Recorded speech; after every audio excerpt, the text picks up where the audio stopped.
بسم اللہ الرحمن الرحیم۔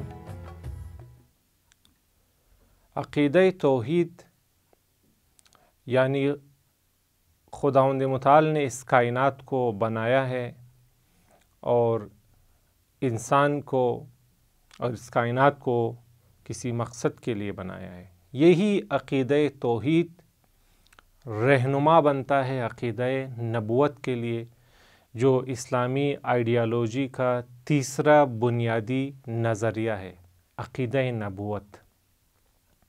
یعنی اللہ تعالیٰ نے انسان کی رہنمائی اور ہدایت کے لیے 1,24,000 انبیاء بھیجے ہیں، 1,24,000 رہنما اور رہبر بھیجے ہیں۔ پس عقیدہ توحید خود بخود عقیدہ نبوت پر منتہی ہوتا ہے۔ چونکہ اللہ نے کسی مقصد کے لیے انسان کو خلق کیا ہے، اب یہ اللہ کا ہی فرض ہے، اللہ ہی پر لازم ہے کہ وہ انسان کو اس مقصد تک پہنچنے کی راہ اور طور طریقے بتائے۔ یہی عقیدہ نبوت کہلاتا ہے۔ وہ رہنما جو آ کر انسان کو کمال و ترقی تک پہنچنے کی راہ بتاتا ہے، اس رہنما، اس رہبر کو نبی کہتے ہیں یا پیامبر کہتے ہیں۔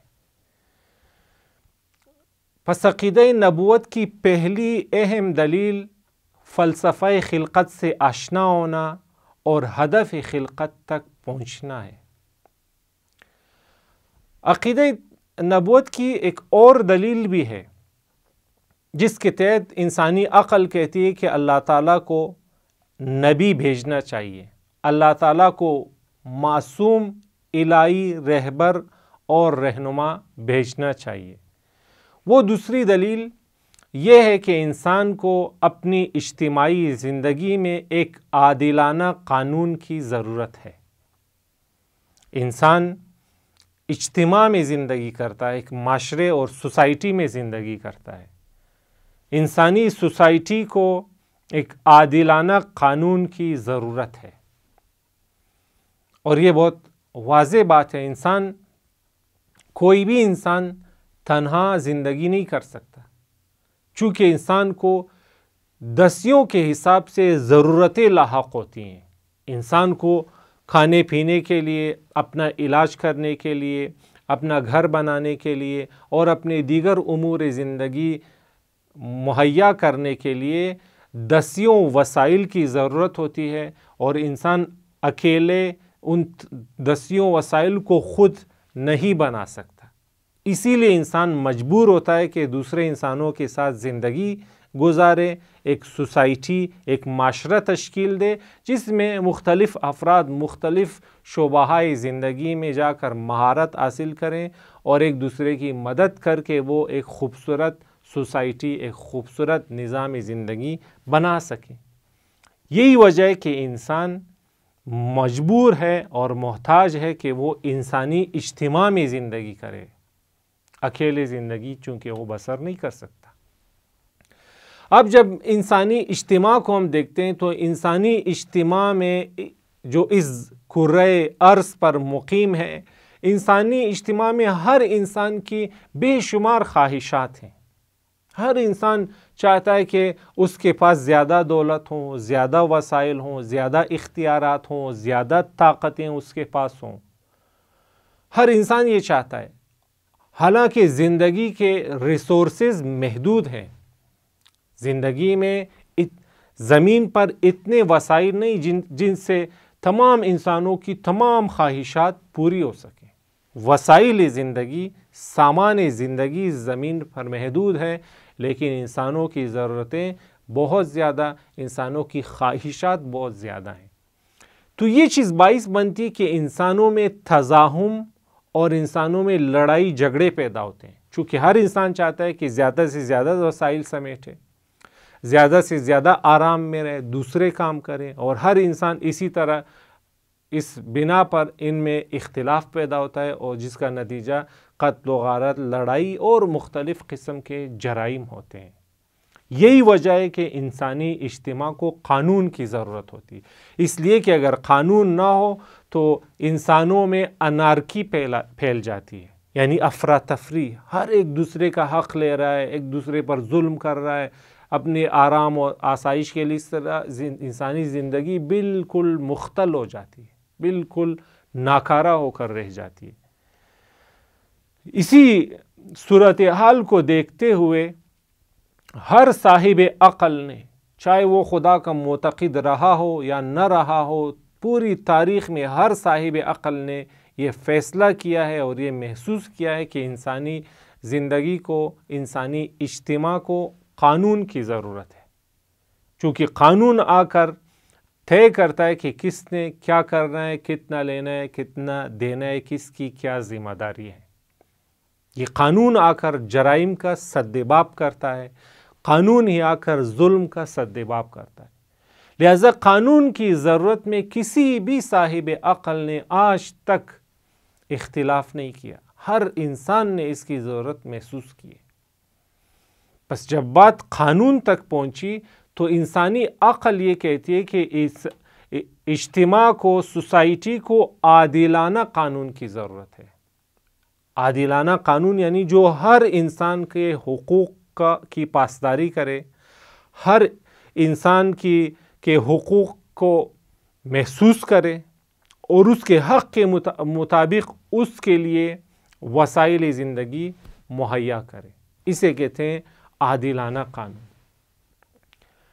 ایسا قانون ہو جو انسانی زندگی پر نظارت بھی کرے، انسانی زندگی میں ہرج و مرج پیدا نہ ہونے دے، انسانی زندگی کو پر نظر رکھے، اور اگر اجتماع میں کوئی جرم انجام پاتا ہے، کوئی ظلم ہوتا ہے تو ظالم کو اور مجرم کو اس کا درست جائز اس کی سزا دے سکے. ایک ایسے قانون کی ضرورت ہے.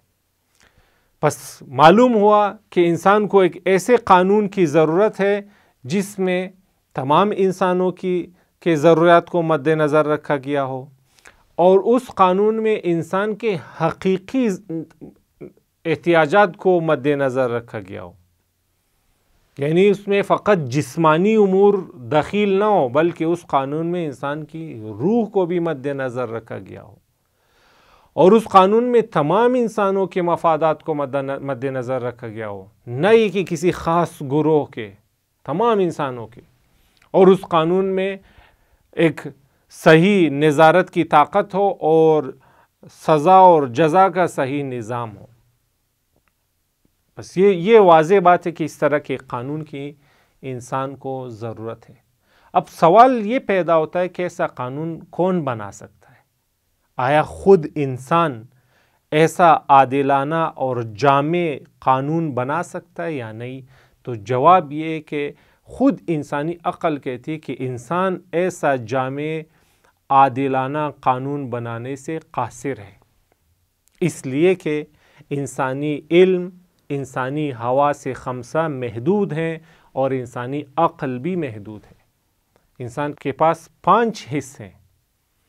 ان حصوں کے ذریعے انسان علم حاصل کرتا ہے، تجربات کرتا ہے، اور سائنسی اور انسانی علوم کی صورت میں مختلف تحقیقات پیش کرتا ہے، اور انسانی عقل انہی کا تجزیہ و تحلیل کر کے جدید تر نتائج تک پہنچتی ہے. لیکن مسئلہ یہ ہے کہ انسانی حواس خمسہ بھی محدود ہیں اور انسانی عقل بھی محدود ہے، اور محدود ہونے کے ساتھ ساتھ حواس خمسہ اور عقل خطا پذیر بھی ہیں.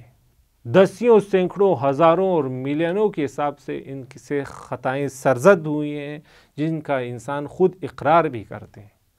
یہ ایک وسیع باب ہے. خود صرف امریکہ میں CNN کی رپورٹ کے مطابق صرف امریکہ میں ڈاکٹروں، ماہر ڈاکٹروں کے ہاتھوں 2 لاکھ مریضوں کا قتل ہوتا ہے. 2 لاکھ مریض ڈاکٹروں کے ہاتھوں، ڈاکٹروں کی غلطیوں سے مارے جاتے ہیں آپریشنز میں. یہ رپورٹ ہے، آپ سرچ بھی کر سکتے ہیں.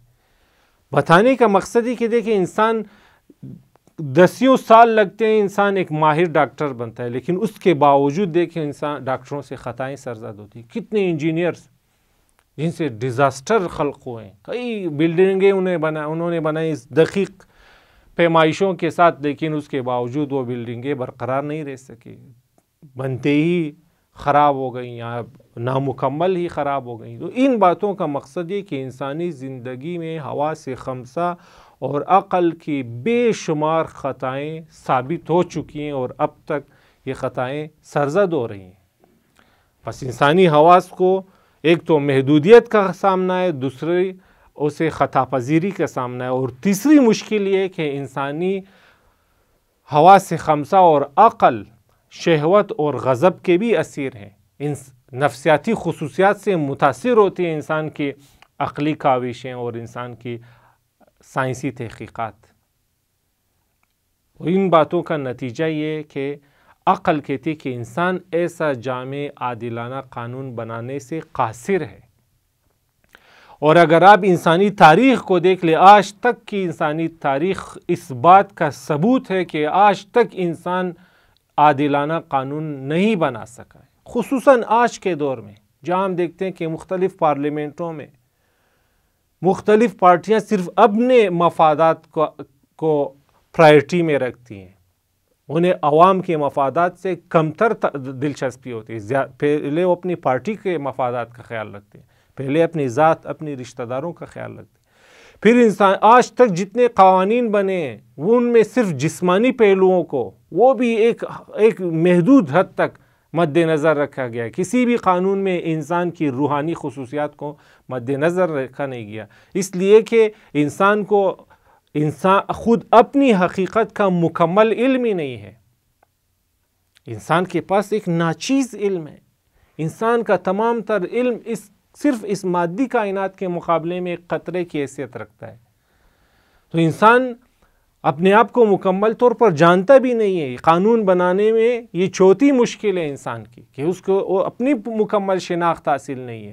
پانچویں مشکلوں سے یہ لاحق ہے کہ انسان کو معلوم ہی نہیں کہ اس کے اعمال کا آئندہ پر کیا اثر ہوگا. یہ افعال جو آج انجام دے رہے ہیں، ان کا آئندہ 100 سالوں میں 200 سالوں میں آئندہ 10-20 سالوں میں کیا ان کے آثار رونما ہوں گے، انہیں بھی ہم مکمل طور پر دقیق طور پر نہیں جان سکتے. اس سے پہلے کیا ہوا انہیں بھی ہم نہیں جانتے.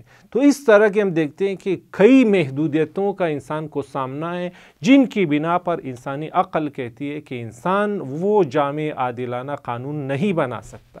اور اسی مقام پر عقل کہتی کہ اللہ تعالیٰ کو خود وہ جامع عادلانہ قانون دینا چاہیے، چونکہ انسان اس سے قاصر ہے. اور اگر وہ قانون نہ ہو تو انسان ایک بہتر اجتماعی زندگی گزار نہیں سکتا تاکہ وہ اپنے مقصد خلقت تک پہنچ سکے. بس لازم ہے کہ اللہ تعالیٰ جس نے ہماری چھوٹی چھوٹی ضرورتوں کا بھی خیال رکھا ہے، وہ آ کے ہماری اتنی بڑی ضرورت کا بھی خیال رکھے اور ہمارے لیے جامع عادلانہ قانون انبیاء کے ذریعے اپنے نمائندوں کے ذریعے بھیجے. والسلام علیکم ورحمۃ اللہ وبرکاتہ.